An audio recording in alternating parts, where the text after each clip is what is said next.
তারপর তারপর বলছিলেন যে আজকে আসতে, এই জন্য আর কি আজকে আসলাম। আর নর্মাল চেক আপ। আর হাতে কিছু হয়েছে কি না, হাতের স্কিনে কি হয়েছে? হাতে কি কি সমস্যা, কি ফিল করতেছেন বলে?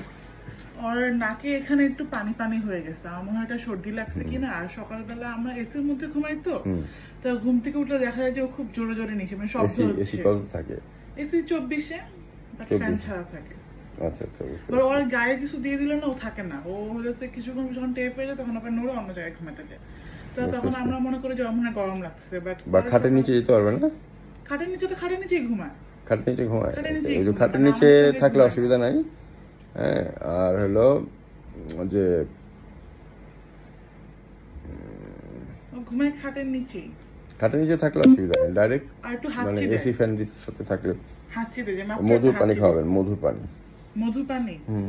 যে দুধ আর হলুদ খাওয়াইতে গেছি, যে কাহিনীটা করছে খাইতেই চায় না। সব নর্মাল দুধ খাবার, দুধ দিয়ে হলুদ খাইতে চায় না। পরে সিরিঞ্জ দিয়ে এক না, চামচ মনে হলুদ খাওয়াইতে বলছে। মানে অত বেশি দিতে হবে না, খুবই সামান্য দিলে, না দিলেও অসুবিধা নাই, তবে হালকা দিলে পারলে ভালো।